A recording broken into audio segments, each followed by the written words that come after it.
Have you ever stood in a crowded room, watching everyone else laugh and connect, feeling like you're the only one who doesn't belong? Or maybe you've scrolled through social media, seeing endless posts of friend groups and wondering, what's wrong with me?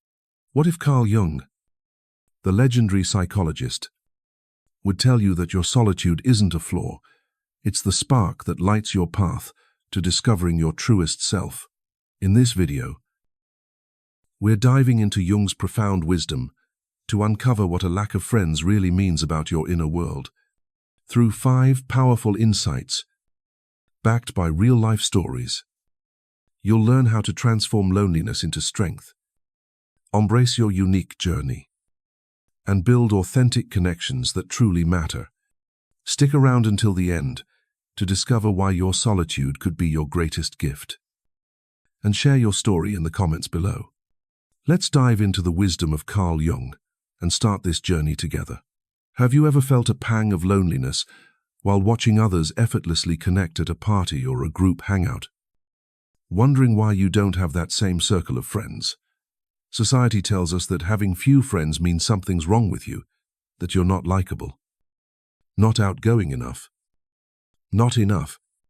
But what if Carl Jung, one of the greatest minds in psychology, would argue that your solitude is a doorway to understanding your deepest self? In this chapter, we're diving into Jung's concept of the shadow, the hidden parts of your psyche, and how your lack of friends might reveal a powerful journey of self-discovery. Not a personal failing.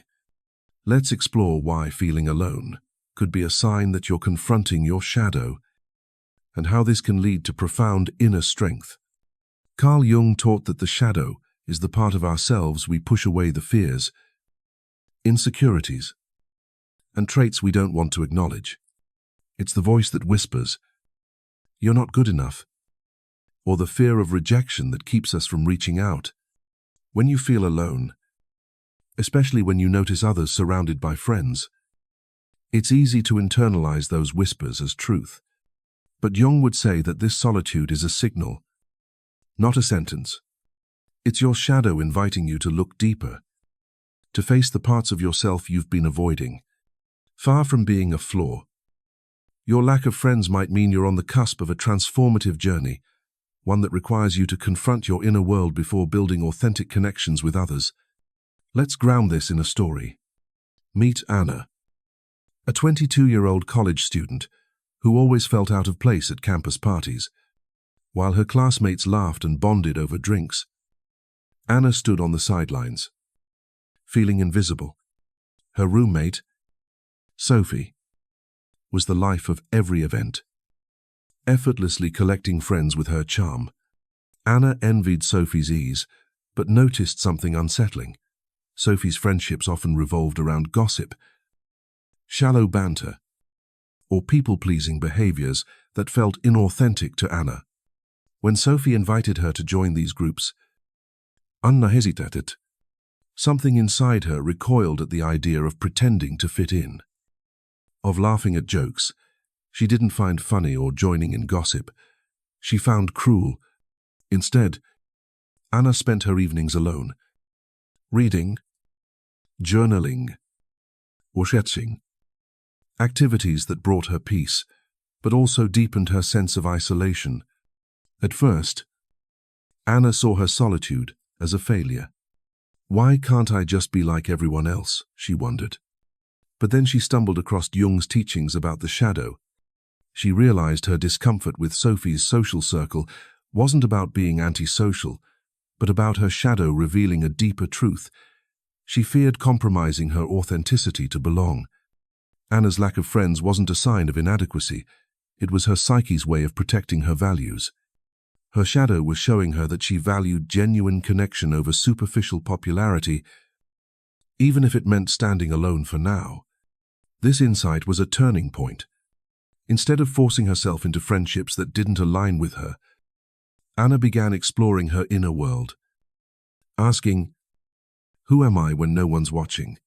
That question led her to discover her love for poetry, which eventually connected her with a small group of like-minded writers who became her true friends. Jung's concept of shadow work is about facing these hidden parts of yourself, fears of rejection, feelings of unworthiness, or the need to be liked, and integrating them into your conscious self. When you feel alone, your shadow is often at play, stirring up insecurities that society amplifies. If you don't have friends, you're not enough. But Jung would argue that this moment of solitude is a gift. It's a chance to confront those insecurities head-on, to ask why you feel unworthy, and to uncover the values and strengths buried beneath. For Anna, her solitude revealed a commitment to authenticity, a refusal to trade her integrity for social acceptance.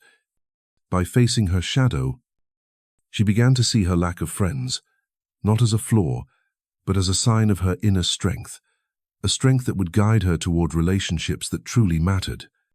This perspective is liberating because it shifts the narrative. Society might say that having few friends means you're failing, but Jung would say it means you're doing the hard work of self-discovery. Your solitude is a space where you can meet your shadow, where you can ask the tough questions. Am I avoiding connection out of fear, or am I protecting my authenticity? The answers to these questions are the foundation of your growth. When you face your shadow, you begin to understand what drives your loneliness, not external rejection, but an internal call to align with your true self. This is the first step toward individuation. Jung's term for the journey to becoming your whole, authentic self. Here's how this works in practice. If you've ever felt left out or struggled to make friends, try pausing and reflecting. What does your solitude reveal about your values? Are you avoiding shallow connections because you crave something deeper? Are you protecting your inner peace by steering clear of drama, journaling, meditation, or even a quiet walk can help you listen to your shadow's message? For Anna, journaling helped her realize she wasn't broken for not fitting in. She was simply unwilling to compromise her values for popularity. This insight gave her the courage to seek out people who shared her love for meaningful conversation, even if it meant fewer friends in the short term. The beauty of facing your shadow is that it frees you from society's judgment. When you understand that your solitude reflects a deeper commitment to your authentic self, you stop measuring your worth by the number of friends you have. Instead, you start valuing the quality of your inner world and the connections you'll eventually build. Jung would say, this is where true strength lies, not in fitting in, but in knowing who you are. So, what's the key takeaway? Your lack of friends isn't a sign of failure, it's a call from your shadow to explore your inner world. Carl Jung's wisdom shows us that solitude is a doorway to self-discovery, a chance to face your fears and uncover your deepest values. By doing this shadow work, you lay the foundation for authentic relationships that align with your true self. In the next chapter, we'll explore the archetype of the outsider and how embracing this role can empower you to live with purpose. Stay with us, because your journey to finding yourself is just beginning. Have you ever felt like you're on the outside looking in, watching others form tight-knit groups while you stand apart, wondering why you don't quite fit? Society often paints this as a weakness, a sign that you're missing out. But what if Carl Jung would tell you that this feeling of being an outsider is actually a powerful archetype, a universal pattern in your psyche that holds the key to unlocking your unique purpose? In this chapter, we're diving into Jung's concept of archetypes, specifically the outsider, and how embracing this role can empower you to live authentically and find meaning in your solitude. Your lack of friends might just mean you're walking a path that few dare to tread, one that leads to your truest self. Carl Jung believed that archetypes are universal patterns embedded in the collective unconscious, shaping how we experience the world. The outsider is one such archetype, a figure who stands apart from the crowd, not out of rejection, but because they're driven by a deeper quest for meaning, truth, or individuality. When you feel alone, when you struggle to connect with the social circles around you, you might be embodying the outsider archetype. Far from being a flaw, this role reflects a refusal to conform to shallow norms or sacrifice your values for acceptance. Jung would say that the outsider is a seeker, someone who prioritizes authenticity over belonging. And this choice is a hallmark of inner strength. Let's bring this to life with a story. Meet Ben, a 30-year-old office worker who always felt like he didn't quite belong. At his corporate job, his colleagues bonded over happy hours, team-building events, and water cooler gossip. But Ben found these interactions draining. He wasn't interested in the small talk or the pressure to network for the sake of climbing the corporate ladder. Instead, Ben spent his evenings writing a passion he'd nurtured since childhood, but kept private. His co-workers teased him for being antisocial, and for a while, Ben wondered if they were right. Was he missing out on something essential by not joining the crowd? But then he discovered Jung's concept of archetypes, and it changed everything. Ben realized he wasn't just different, he was embodying the outsider archetype, choosing a path of self-discovery over conformity. For Ben, embracing the outsider meant leaning into his solitude, not as a punishment, but as a space to explore his inner world. He started sharing his writing online, connecting with a small community of like-minded creatives who valued his introspective voice. These connections were few but deep, rooted in shared passions rather than social obligation. Ben's co-workers continued their happy hours, but he no longer felt inadequate. He saw his solitude as a choice, a commitment to his authentic self over the noise of the crowd. By embracing the outsider archetype, Ben found a sense of purpose that made his lack of friends feel less like a loss and more like a liberation. Jung's teachings show us that the outsider archetype isn't about isolation for its own sake. It's about prioritizing what matters most to you, even if it sets you apart. When you have fewer friends, it might mean you're refusing to compromise your values or passions just to fit in. The outsider doesn't seek approval from the masses. They seek alignment with their inner truth. This archetype often appears in people who are drawn to creativity, introspection, or unconventional path. People like artists, writers, or thinkers who challenge societal norms. Jung himself embodied this archetype at times, stepping away from mainstream psychology to explore the depths of the unconscious, even when it made him an outsider in his field. Here's how embracing the outsider works in practice. If you've ever felt out of place in a group, maybe at a party, a workplace, or even among family, try asking yourself, what am I seeking that this group doesn't offer? Are you craving deeper conversations, a shared passion, or simply a space to be your authentic self? Instead of forcing yourself to fit in, lean into what makes you different. For Ben, this meant prioritizing his writing over socializing, which led him to a community that truly understood him. You might find your own tribe by pursuing what lights you up, whether it's art, philosophy, or a cause you care about.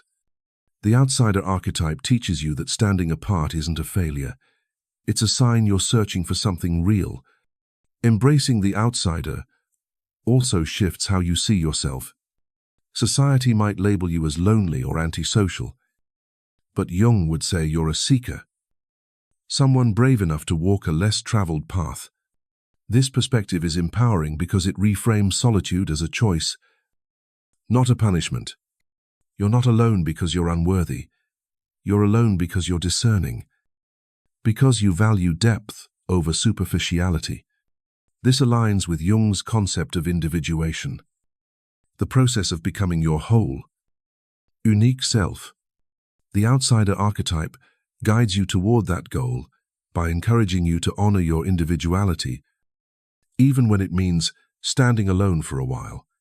The beauty of this archetype is that it prepares you for authentic connections. When you embrace the outsider, you stop chasing friendships for the sake of numbers and start attracting people who resonate with your true self.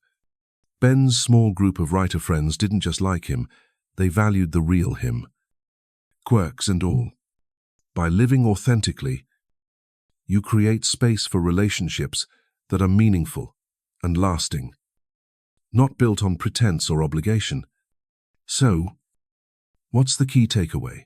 Feeling like an outsider doesn't mean you're broken.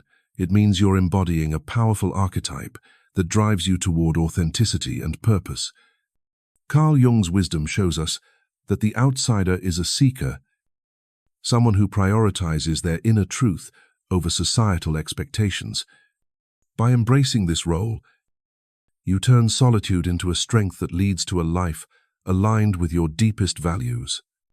In the next chapter, we'll explore how solitude can be a path to individuation, helping you become your truest self.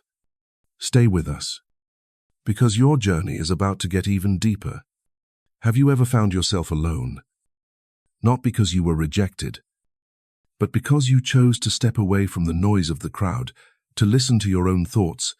Society might call this loneliness a problem, a sign that you're missing out on life's connections. But what if Carl Jung, the visionary psychologist, would say that these moments of solitude are the very foundation of your growth? In this chapter, we're diving into Jung's concept of individuation, the journey to becoming your whole, authentic self, and how your lack of friends might mean you're carving out sacred space to discover who you truly are. Solitude isn't a punishment. It's a powerful path to unlocking your deepest potential. Carl Jung described individuation as the lifelong process of integrating all parts of your psyche, your strengths, your shadows, your dreams, and your fears into a cohesive, authentic self. It's about becoming whole, not by conforming to what others expect, but by listening to the unique voice within you. When you have fewer friends, when you find yourself spending more time alone than others, it's often a sign that you're prioritizing this inner journey. Solitude gives you the space to ask the big questions. Who am I? What do I value? What do I want my life to mean? These aren't questions you can answer in the middle of a crowded party or a group chat buzzing with distractions. They require quiet, reflection, and a willingness to be with yourself, exactly the kind of space that a lack of friends can provide. Let's bring this to life with a story. Meet Clara, a 27-year-old graphic designer who moved to a new city for a job opportunity. In her old hometown, Clara had a wide social circle, but it was filled with casual acquaintances who bonded over drinks and small talk. In her new city, she struggled to make friends, often spending evenings alone in her apartment. At first, Clara felt isolated, wondering why she couldn't recreate the social life she once had. Her co-workers invited her to group outings, but she found their conversations shallow, focused on gossip or trends she didn't care about. Instead of forcing herself to fit in, Clara began using her alone time differently. She started reading books on philosophy, writing in a journal about her dreams and fears, and experimenting with new art projects that excited her. Over time, she realized these solitary moments weren't empty. They were rich with discovery. Clara wasn't just passing time, she was uncovering her passions, her values, and the kind of life she wanted to build. Clara's story reflects what Jung meant by individuation. Her solitude wasn't a sign of failure, it was a space for growth. By stepping away from the pressure to have a packed social calendar, she gave herself permission to explore her inner world. She discovered a love for mindfulness, which helped her process old insecurities, and a talent for illustration, which became a cornerstone of her career. These discoveries didn't happen in a crowd. They happened because Clara embraced her solitude as a chance to listen to herself. Eventually, Her inner growth led her to a small group of friends who shared her love for meaningful conversations and creative pursuits. These connections were deeper and more fulfilling than any she'd had before, because they were rooted in her authentic self. Jung taught that solitude is essential for individuation because it allows you to hear your own voice without the distortion of external expectations. When you're surrounded by people, it's easy to adopt their values, mimic their behaviors, or lose sight of what makes you unique. But when you're alone, you face yourself, your dreams, your fears, your truths. This can be uncomfortable, especially if your shadow, those hidden insecurities we explored in Chapter 1, stirs up doubts about your worth. But Jung would say, this discomfort is where growth begins.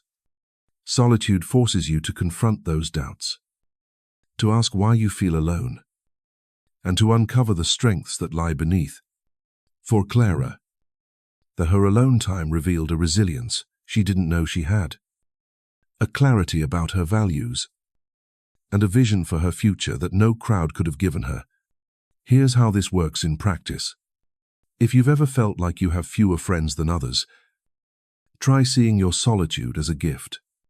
Set aside time to explore your inner world, maybe through journaling, meditation, or pursuing a hobby that excites you. Ask yourself, what do I love doing when no one's watching? What values matter most to me? For Clara, journaling helped her realize she valued creativity and depth over popularity. These moments of reflection can reveal passions or goals you've overlooked in the rush to fit in. Solitude isn't about isolating yourself forever. It's about building a foundation so strong that when you do connect with others, those relationships reflect who you truly are. The power of solitude lies in its ability to strip away distractions. When you're alone, you're not performing for anyone else's approval. You're free to explore your quirks, your dreams, even your flaws, without judgment. Jung believed this process of self-discovery is what makes you whole. It's why people with fewer friends often develop a rich inner life. They've had the space to cultivate their passions, reflect on their values, and build a sense of self that doesn't rely on external validation. This is the heart of individuation, becoming a person who knows who they are. Not because others tell them, but because they've listened to themselves. So, what's the key takeaway? Solitude isn't a sign you're failing at connection. It's a vital step on the path to individuation, the journey to your truest self. Carl Jung's wisdom shows us that time alone allows you to discover your values, passions, and purpose, building a foundation for authentic relationships in the future. By embracing solitude, you're not just surviving, you're growing into the person you were meant to be. In the next chapter, we'll explore how choosing authenticity over social masks can help you attract the right people into your life.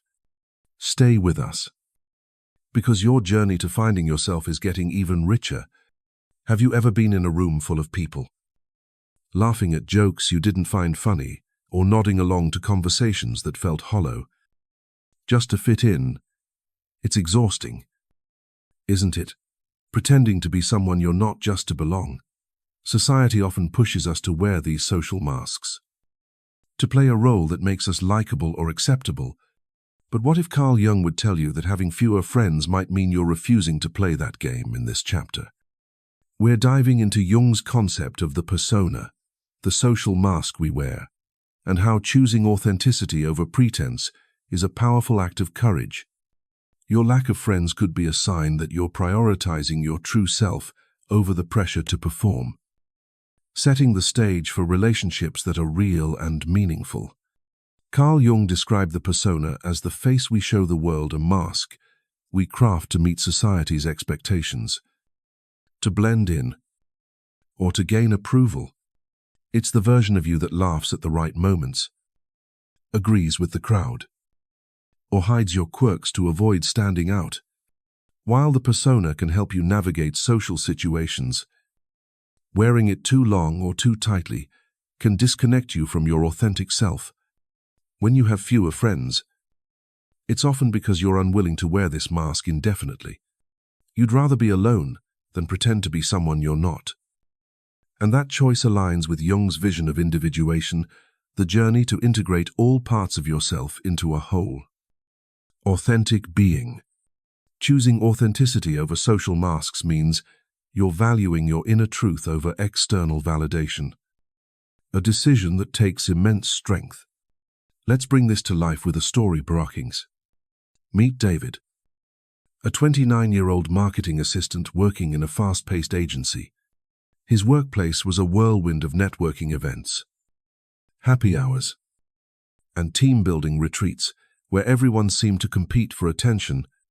Colleagues thrived on being loud, charismatic, and always on, telling exaggerated stories or hyping each other up to climb the social ladder. David, however, was different. He was thoughtful, preferred deep conversations, and had a dry sense of humor that didn't always land in a room full of extroverts. At first, he tried to fit in, forcing himself to laugh louder, talk faster, and act more outgoing than felt natural. But every networking event left him drained, like he was wearing a costume that didn't fit. He felt invisible, not because he wasn't trying, but because the David he was presenting wasn't the real him. Then David discovered Jung's concept of the persona and realized he was wearing a mask to please others, not himself. He decided to stop performing. Instead of forcing himself into happy hours, he focused on his work and spent his free time exploring his love for photography. At one company event, he skipped the usual small talk and shared a quiet conversation about art with a coworker who appreciated his real self. That connection led to a small circle of friends who valued David's thoughtfulness and authenticity, not a polished version of him. By choosing to drop the mask, David didn't just find friends, he found relationships that reflected who he truly was. His lack of a large social circle wasn't a failure, it was a refusal to sacrifice his authenticity for acceptance. Jung taught that the persona is necessary to function in society, but when it overshadows your true self, it creates a disconnect that leads to inner conflict. People with fewer friends often recognize this. Early they sense the exhaustion of pretending, the hollowness of relationships built on performance. By choosing authenticity, you're doing the work of individuation, peeling back the layers of the persona to uncover your core values and desires. This choice can feel isolating at first, especially when society rewards those who play the social game. But Jung would argue that it's a sign of courage. You're saying, I'd rather be alone than live as someone I'm not. And that decision lays the groundwork for connections that are genuine and lasting. Here's how this works in practice. If you've ever felt pressured to act a certain way to fit in, maybe by joining in gossip, pretending to like something you don't, or hiding your true opinions, try pausing and asking, am I being me? Or am I wearing a mask? If the answer is a mask, experiment with showing a little more of your true self. Share a real thought in a conversation. Pursue a passion that excites you. Or politely step away from situations that demand pretense. For David, this meant skipping happy hours to focus on photography, which led him to people who appreciated his authentic self. You don't have to change overnight. Just take small steps toward being real, and you'll start attracting people who value you for you. The power of choosing authenticity is that it transforms your relationships. When you stop performing, you stop attracting people who only like the mask. Instead, you draw in those who resonate with your true self, people who share your values, passions, or quirks. These connections, though fewer, are deeper and more fulfilling because they're built on honesty. Jung would say, this is how you move toward individuation, by aligning your outer life with your inner truth. Your lack of friends doesn't mean you're unlikable, it means you're discerning. choosing quality over quantity in both your relationships and your sense of self. So, what's the key takeaway? Having fewer friends often means you're choosing authenticity over the social masks that society expects you to wear. Carl Jung's wisdom shows us that by refusing to perform, you're aligning with your true self, a courageous step towards individuation. This choice sets the stage for relationships that are real, not based on pretense. In the next chapter, we'll explore how to transform loneliness into inner strength, turning solitude into the fuel for your greatest growth. Stay with us, because your journey to finding yourself is about to shine even brighter. What if the loneliness you feel, the quiet evenings, the missed invitations, the moments when you wonder why you don't have a crowd around you, isn't a curse, but a catalyst? Society might label your lack of friends as a weakness, a sign that you're not living up to its social ideals. But what if Carl Jung would tell you that this solitude is the raw material for your greatest transformation in this final chapter? We're diving into Jung's idea of transformation, the process of turning pain into power, and how your loneliness can become the fuel for building unshakable inner strength. By embracing solitude, you're not just surviving, you're forging a path to a stronger, more authentic self, ready to attract the connections that truly matter.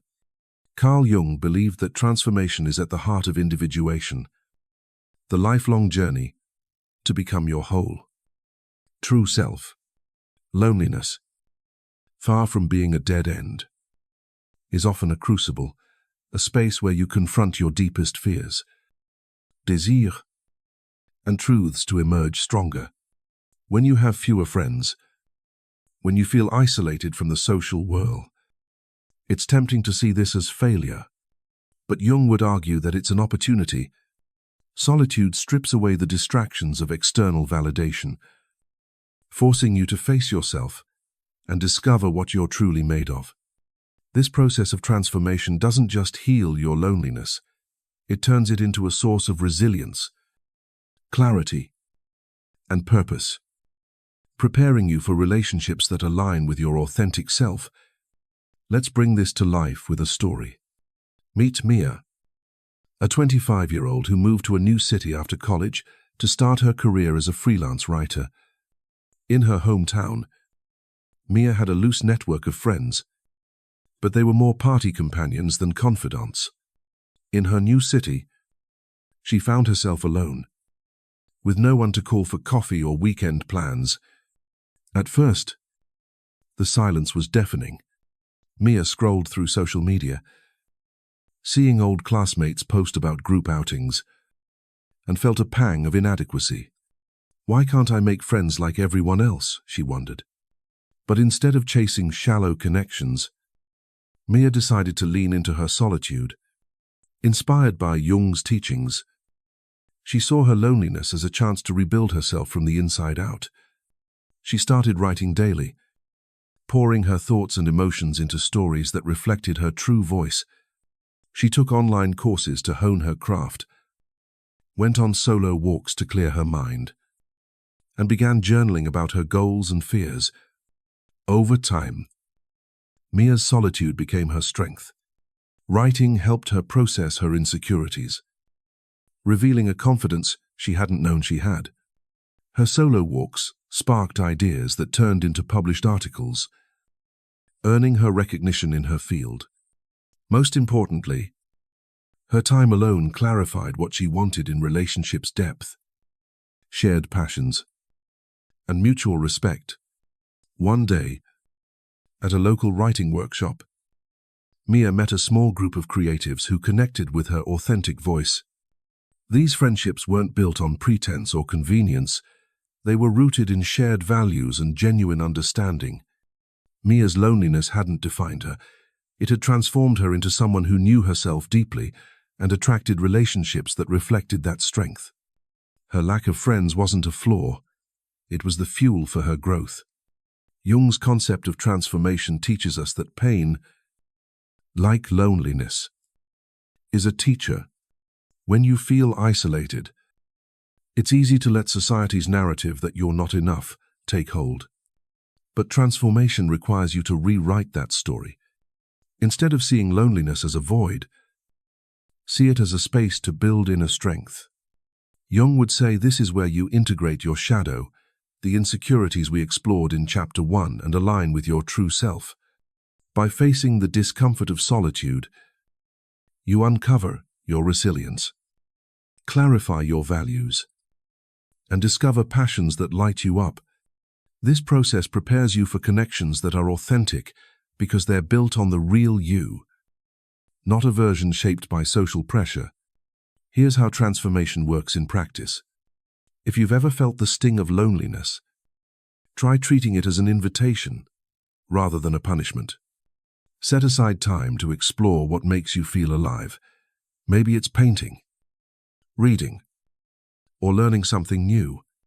Ask yourself, what would I do if no one was watching? How do I want to grow for Mia? Writing and journaling were her tools for transformation, helping her turn loneliness into confidence. You might try similar practices, like meditation, to process emotions, or a solo hobby, to spark creativity. These acts of self-discovery build a foundation of inner strength that makes you less dependent on external validation. When you do connect with others, you'll attract people who value the person you've become, not the person you think you need to be.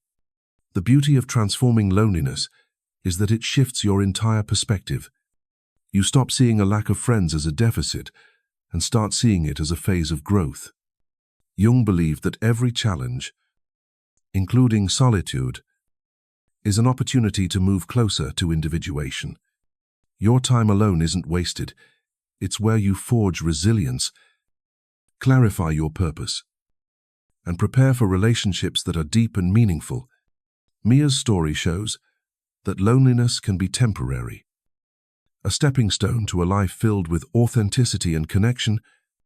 By transforming her solitude, she didn't just survive it, she used it to become unstoppable. So, what's the key takeaway? Loneliness isn't a sign of failure. It's a powerful opportunity to transform your inner world and build unshakable strength. Carl Jung's wisdom shows us that by embracing solitude, you can turn pain into purpose, forging a path to your truest self. This transformation prepares you for authentic relationships that reflect who you are, not who you're expected to be. In the next section, Outro, we'll tie everything together and show you how to start this journey today. Stay with us, because your transformation is just beginning. You've just journeyed through the profound wisdom of Carl Jung, discovering that your loneliness isn't a flaw, it's a powerful call to find your truest self. From facing the shadow that reveals your deepest fears, to embracing the outsider archetype that fuels your unique purpose, to walking the path of individuation through solitude, choosing authenticity over social masks, and ultimately transforming loneliness into unshakable inner strength, you now have the tools to turn solitude into a source of power. This isn't about settling for a life alone. It's about building a life so authentic that the right connections find you, drawn to the real you. Jung's teachings show us that your lack of friends doesn't mean you're broken. It means you're brave enough to prioritize your inner truth over society's noise. Your solitude is a canvas, a space where you paint the masterpiece of your authentic self. Every moment you spend alone, reflecting, exploring, or chasing what lights you up, is a step toward becoming whole. Those who seem surrounded by friends might be chasing approval, but you're chasing meaning, purpose, and a life that reflects who you truly are. So, take this wisdom and start today. Lean into your solitude. Listen to your inner voice, and let it guide you to the people and passions that align with your soul. Your loneliness isn't the end of your story. It's the beginning of your greatest chapter. Now it's your turn. How has solitude shaped your journey? Which of these insights, facing your shadow, embracing the outsider, or transforming loneliness resonates most with you? Drop a comment below and share your story. Your words could inspire someone else watching. If this video moved you, hit that like button, subscribe to Jung Psyche Hub, and ring the bell so you never miss our weekly dives into Carl Jung's wisdom. Share this video with someone who needs to hear that their solitude is a strength, not a weakness. Together, we're building a community of seekers, dreamers, and authentic souls. Thank you for joining us. And remember, your loneliness is the spark that ignites your transformation. See you in the next video.